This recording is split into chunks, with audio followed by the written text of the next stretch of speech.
Welcome to an experience powered by Pipe TV. Powered by Pipe TV.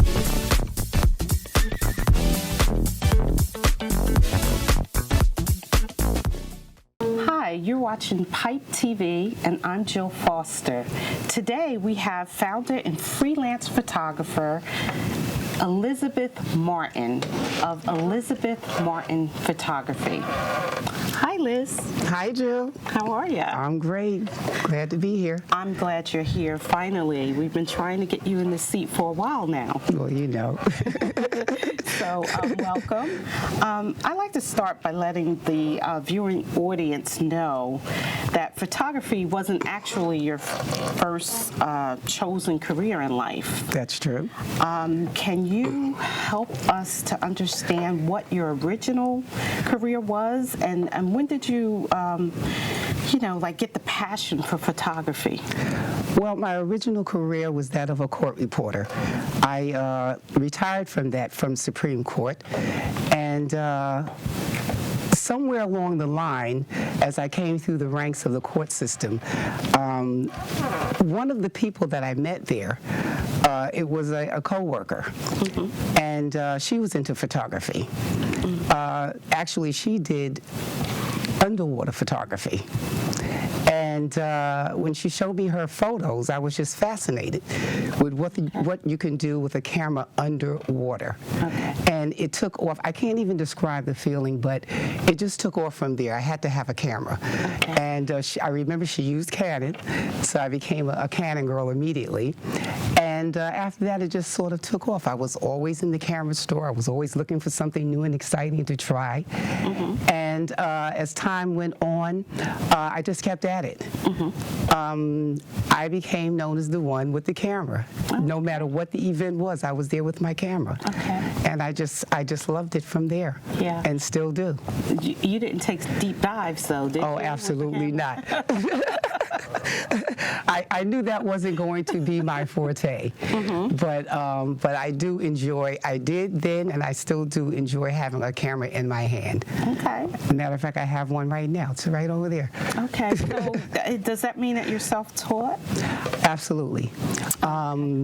Just about everything I learned on my own, just from getting out there and doing, researching things. I mean, you can't do any better than just put everything you learn and you come across into practice. Right. You have to get out there and actually do it. And along the way, I've taken a course here and there, but for the most part, I am self-taught. Okay. And I've met some very nice people along the way who I've learned from also. Okay, mentorship. Mentorship, absolutely. Yeah. Okay, what are some of your proudest moments in photography? What are some of the either people, places, or things that you've captured and they made you proud when you saw what the end result was, and why? Well, in life, like anything else, you have to take yourself out of your comfort zone every now and then. And I would say that one of my proudest moments was when a very close friend asked me to do her wedding. I've never been interested in wedding photography, but because she is such a good friend and twisted my arm, I decided to dive in. Okay. And I actually did her wedding. I studied up as much as I could on wedding photography and put into practice what I thought I'd learned.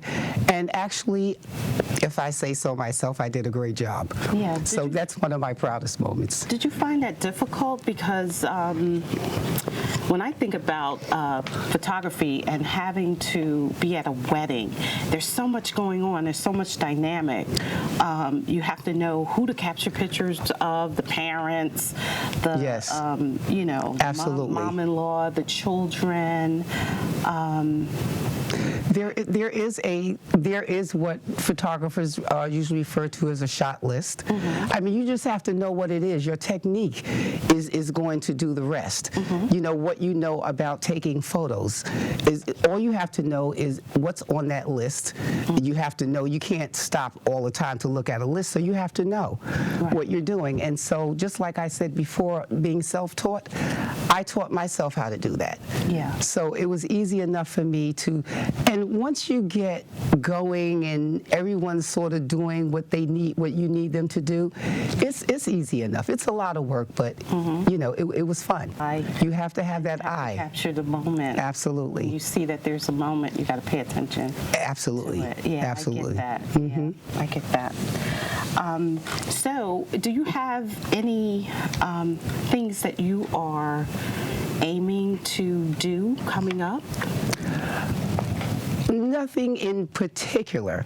I'm very much into fashion photography right now, so I sort of keep up with what's happening in the fashion world, and that world never sleeps. So there's always something going on. There's always an event. There's always a magazine party. You're going to see models.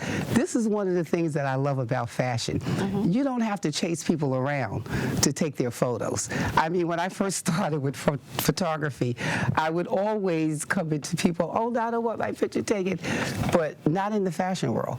So, I mean, I sort of got into that, and I'm like, wow, I found my place. This is it. And so, and that's what I love about that. Yeah. So there's always something going on, and I'm never at a want, you know, for something to do when it comes to that. I just finished a fashion shoot, as a matter of fact, and that was another moment when I sort of took myself out of my comfort zone, but I jumped in there and did it anyway. And so I'm very happy with the results. Speaking of the fashion industry, are you do you like shooting a certain models? Have you kind of leaned towards certain subject matters when it comes to certain models? I'm just always, I mean, I like doing the shows because I'm just always trying to get that perfect shot when the models are coming down the runway. And there are some models that, you know, I particularly like to shoot. I've had some photos that I've done, and I've been very proud of the way they came out. So, yeah, but I'm always just looking for that perfect shot coming down the runway. Yeah. And I know it's not just about taking the photo. I understand that it's a lot of work after you've taken the photo, where you have to spend time and perfecting it. And, absolutely. How is it really time consuming? It's very time consuming because, and which I don't mind. Actually, I often think to myself that my prior profession trained me quite a bit to be able to just sit for hours and focus. And so I put that into my photography because that's what I had to do, you know, as a court reporter. I had to have a lot of focus. So I put that into my photography. I can sit and I can edit. Of course, there are those who say, you know, try to get it right the first time. Well, you don't always get it right the first time. Right. That's what editing is all about. Yeah. And so I have no problem sitting there, sitting at my computer. I edit. I look at the tones that I want to get, whether I want to crop something, if I think that it's going to look better. Absolutely. But it is time consuming, and I spend some time doing that. Okay. And once I'm happy with the results, I'm happy. That's good. That's good. So I guess I can assume that fashion is one of your best types of things to shoot. But do you have a second runner-up? Do you like landscape? Absolutely. Landscaping, and that's something that I would like to delve into a little more. With landscaping, for instance, you know, there are different filters that you can use to get different effects. I really want to get into some of that. So I'm looking forward to spending a little bit more time doing some landscape photography. Absolutely. Okay. Yes. So this is off the cuff, but you know, I understand that there's a whole nother business for photography photography, once you've really mastered your craft and you're creating, and you create masterpieces with your photography. Have you ever thought about getting to the point where you can leverage it to certain organizations to be able to use for different, like say if there's like a construction site, a new building going up, and whoever the designers are with the buildings and wanting a certain photography art. Have you ever thought about getting into anything like that with your photography? Well, I would say that I've thought about getting to real estate photography. Oh, okay. Yeah, I mean, what's better than a brand new home with beautiful furnishings in it? And some of these homes that you go into and the lighting is just right. I mean, yes, I've thought about that. But in terms of, that's another thing about landscape photography, which is part of what they call fine art photography. You take beautiful photos like that and blow them up, and you know, those are good for sales. So yes, that's something else that, you know, I could get into. Okay, so I want to ask you a question. There's someone that wants to, you know, pick up a camera and start taking pictures of folks. Do you have advice for anyone who's venturing out? And I'm asking this question because I know in this day and age with cell phones and mobile cameras, people are just taking photographs and they're posting them everywhere, and it's losing the eye of a real photographer and what a real picture by a professional photographer should look like. So taking someone who just picks up a camera and just wants to start shooting because they're comparing to those, you know, the camera shots, what type of advice would you give someone who wants to go into photography? To get into photography? Yeah, from a professional standpoint. I would say that you would have to, you know, I hear now that cell phone photography is getting better and better, but that's never going to satisfy me. First of all, get yourself what I call a real camera and just get out there and do it. Yeah. And there are always events, free events, paid events. There's always something out there somewhere that you can be where people are going to appreciate your photography. Because, you know, there have been times when I've taken photos of people, and when they look at them, they're amazed. And I could tell the difference in what they see. They look at cell phone pictures and they look at what I've done. And it's like, wow, I can't believe I look like that in that photo. No, just get out there and do what you do. And as I said, there are always events and things going on where people can just take their cameras and get involved. Okay. And get involved. All right. So wrapping up, I'm glad to hear you sharing this information. But before we do wrap up, I want to ask you, how can people get in touch with you if they want to, you know, connect with you because they need an event shot, or if they just want to see your work, how can they? My work can be seen on Instagram at Elizabeth5906. Okay. And I'm Elizabeth Martin on Facebook. Okay, Elizabeth5906 on the Instagram, and she's Elizabeth Martin on Facebook. You've heard it here. I'm Jill Foster, and you have been watching Pipe TV. Hi, you are tuned in to Pipe TV. I'm Jill Foster, and I have in the studio with me today Paterson, New Jersey's very own, born and bred comedic force, Miss Monique Latise. Recently, Monique has made history. She is the first African-American woman who has opened up her own comedy club. Monique's Comedy Club. Hi, Monique. Hi, how are you? I'm good. I'm good. So congratulations. Thank you. It's been about a month, right? A month this weekend. Yes. And how's it going? Whew. It's a great feeling. I know I'm in the right place. Oh, that's great. It's a lot of work. So it's a lot of work. Yeah, I've been watching your hustle because we met, believe it or not, maybe like a little over 7 years ago. Yes. It was at a backyard movie event where we actually watched film in a backyard Yes. of a common friend's home. And that was my first time meeting you, and I've been connected with you ever since. Yes. And I have to tell you, I've been enjoying watching your journey from the outside and also, supporting you Yes. every chance that I can. Absolutely. Yeah, so you are known for the type of comedy that sort of marries together the church and the world, right? Yes. And it's based on your own personal story. Yes. So can you get into that and a little bit, and how you became a comedian as a result of your past personal story? Yes, and I love that question because it reminds me of the goodness of God. I got into comedy because I was really depressed. I was very just at a point in my life where I was like, nothing is working out.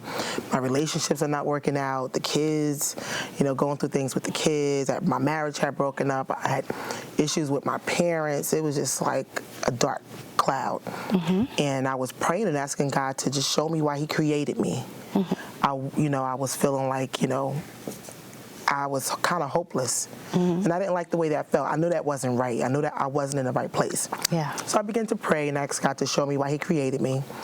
And as soon as I began to pray and ask God to show me why He created me, He revealed that He created me to make people laugh through what I was going through. And at first I was upset about that. I was like, no. I was like, God, no. Because I've always loved entertainment. I thought I was going to be a singer. I used to be into rap. I used to battle rap. I used to dance hip hop. Like, I've always loved Get out of crowds. Really? But it was music. I didn't care if I was a record producer. I wanted to be in the music business. So when comedy started coming up, and I'm like, no, who wants to be on stage, standing there, telling all my business, having people laugh at me, then you're going to make people laugh. Like, I was like, no, thank you, Lord. Yeah. But God said, yes, that's exactly what I need you to do. So I used to go to this barbershop, and the guys in there used to always tease me about getting my hair cut. And I used to be like, running my gap and going back and forth with them. So one day the guy was like, you need to go on stage. And I was like, no. He was like, yeah, you do. So he set up a show. Booked me for the show. Yeah. I cried like you would not believe. Went to go talk to my pastor. I was like, Pastor, because you believe they want me to do comedy? My pastor was like, yes, you need to. And I was like, no, I don't. And I would cry for months about it. Because it was like something that stirred up in me that just wouldn't let me go. It was like, it haunted me. Yeah. And then finally my daughter says, Ma, I need you to stop crying, Google some open mics, and go do this comedy thing. And I'm like, I don't want to. I don't want. They're going to laugh at me. She's like, yeah, that's what we want them to do. That's the point. Yeah. So she Googled a couple of open mics, and it was the first day of school, 2010. My son was going through really bad behavior problems, and I just was like, I need an outlet. My daughter was like, just go, Ma. I'll take care of him. She was like 10 months older than him. Yeah. She was like, go take care of him, and I, do your comedy. I was like, you sure? You sure? Because it was like something that just stirred in me, and I knew once I started, it was going to be over. That was it. But God is amazing. See how and that's how He speaks to you. You don't even know you are working your calling, until you can be in denial about it, but then He'll send His troop out and let you know you need to be on stage. He shook me up like a war, like it was the Vietnam War. Yeah. And it was not a good feeling. I was upset. I was nervous. I was sad. My family didn't see me perform until probably about a year or two into comedy. Wow. I wouldn't let no one come to any of my shows. And if you text me and said that you were coming to one of my shows, I will probably send you a text back and say, you know what? No, thank you. Oh, really? I was embarrassed. Yeah, it was not. Yeah, but now you have a big voice on the stage. And it's still unbelievable. Yeah. It still shocks me till today. And girl, you're funny. Thank you. You make me laugh. Thank You know what? Speaking of being where you came from in the comedy game, you actually did your own one-woman show, which I had the pleasure of attending a while ago. How did that come about? Well, I have this strange desire to challenge myself. Don't ask me why. But I kind of feel like whenever you're working towards something, you should always put some fire under you. Yeah. So every year, I always challenge myself to do something big, whether it's audition for something major or just do my own one-woman show to see, have I grown? Am I doing the same jokes? You know, where do I need improvement? You know, are they laughing? Are they not laughing? Right. So I've always planned one-woman shows. I don't book anyone else. I just invite myself in the crowd and the microphone because I want to see what the reaction really is. Yeah, I wanted to amazing. See, and you know, people are really laughing, or are they just there to support me? Yeah. So it was amazing, and not just from my mouth, but my sister joined me and a girlfriend who lived in the area where the show was held, Teaneck, New Jersey, and we all we just talked about it going back home. We just yap. I just, that's when I think that I said, this woman is amazing, because I can't see myself standing up in front of, you know, an audience as one person. But you are more than just a comedian too. You actually have started a foundation for the youth. You have the nature and a heart to want to give back and want to help those not make the same mistakes, if you will, or have the same issues that you dealt with. Right. So can you talk about the name of it and how that came about, when it was founded? Yes, Young Stars Rock was founded in 2011. I started an organization in my community because I remember coming up, I wanted to be in hip hop, I wanted to be into dance, and I wasn't a good student. So my mother, you know, there wasn't really any organizations that helped children who weren't good students. Yeah. You know, so I wanted to provide a foundation where I can help kids that are not necessarily academically advanced, kids who just love the arts. Yeah. Because I kind of feel in my heart that, you know, everyone is not, you know, bred for school. Right. You know, I really, now that I look back on it, I think that I was kind of born for entertainment. I struggled academically. Yeah. And a lot of people gave up on me because of that. You know, I couldn't go to my high school prom because my mother was like, you don't do good in school. I'm not paying for it. Yeah. You know, I gave my mother a lot of headache with my grades and just not being able to pick up on certain things. I really struggled. And if I had let that stop me, I would not be where I am today. Yes. You know, it was entertainment that saved me. It was entertainment that encouraged me. It was entertainment that made me feel like I belong. And if I didn't have that, if I wasn't able to be, you know, dancing and rapping and singing, not that I could sing, but I just loved music so much. And even now when I do my comedy, I'm a sing on stage. Yeah. You know, no matter how it sounds, I'm a sing. Yeah. But that's that childhood, that's that child in me that always wanted to perform. So to me, entertainment saved my life. So I wanted to give other children that same platform. Yeah. I didn't want them to feel like, you know, we don't know any rappers, we don't know any comedians. Yeah, you do. Monique Latise, and she's right here. Yeah, yeah, and that's amazing, because to teach the youth that, you know, you may not be good in school, you may not be good in history, algebra, but you have a gift. Yes. And we all have unique thumbprints, and you just need to kind of embrace who you are and follow whatever it is that's in your heart, that desire in your heart, because that could be your trajectory to lead you down that journey where you're supposed to be, the whole purpose of you being born and what you're. So that's amazing. I think it's, you know, admirable that you are supporting the youth. And so, what type of events do you hold with the youth? we do I do a mentor program for 2 months out of a year. I mentor them once a week and just teach them how to do interviews, teach them how to compete against each other. I teach them how to stage presence and how to, how to believe in yourself when everything around you says no. Yeah. Yeah. So that's like the really most important thing, because kids can be cruel with one another. Yes. They laugh at each other, now bullying. So I want to teach children how to perform even when everyone in the room feels like you don't deserve to be there. Are any of them, do you see the comedic gene in any of them? Would you mentor yes. children in that realm? I had a young kid, and from the minute I saw him, I knew that he had the ability to do stand-up.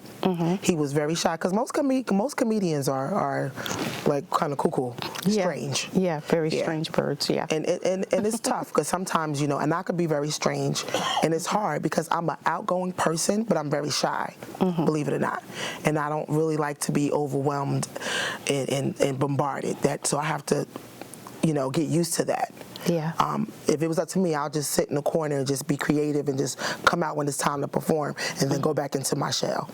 But people won't allow you to do that, especially when you're a local, and they consider you to be a local star. They won't, I could be shopping, cranky, feeling like crap, and people run up on me, oh my God, it's you. Can I take a picture? And I'll be like, it's who? Back off. not back off, but I'm like, who do you see? Yeah. Like, what do you, and I have to get used to that. Yeah. So I want to teach children, how to walk in their season. Yeah. Because nobody teaches you that. Nobody shows you that. So a lot of times, people think that a lot of celebrities are antisocial when they were never taught, simple etiquette. Right. So I like to teach, children how to sign autographs, all that stuff that you don't think about. Yeah, yeah. Okay, so I know that there's no I in team, and you need a team to make things work. Is there anybody that is staffed or working with you at your Monique's Comedy Club that you want to shout out? I have an amazing club manager. Her name is Michonne. She is the bomb. Okay. She handles everything from, cleaning to getting the comedians together to just the general operation of events. She's amazing. Her name is Michonne. Okay, shout out to Michonne. Yes. I couldn't do it without her at all. Is there anything else that I didn't touch upon already that you just want to say before we wrap up? Let's see. No, I think we touched on everything. Okay. I'm just happy to be able to be, to open up the first black comedy club in New Jersey. Yes. That's huge to me. And then I think as a female comedian, we don't often get the platform. Yeah. A lot of people don't think females are funny. Yes. So for me to be counted in this race means everything to me. Yeah, that's a beautiful thing. So let folks know how they can reach out to you, how they can come to Monique's Comedy Club and get some laughs. Okay, so I'm at 301 Main Street, Paterson, New Jersey, Center City Mall. You can find me on social media, Monique Latise Comedy Club. You can find me my personal Instagram, Monique Latise, and on Facebook, it's Monique's Comedy Club. It's been a pleasure having you here. The pleasure is mine. Okay. You've been tuned in to Pipe TV. I'm Jill Foster, your host, and I'll see you next time.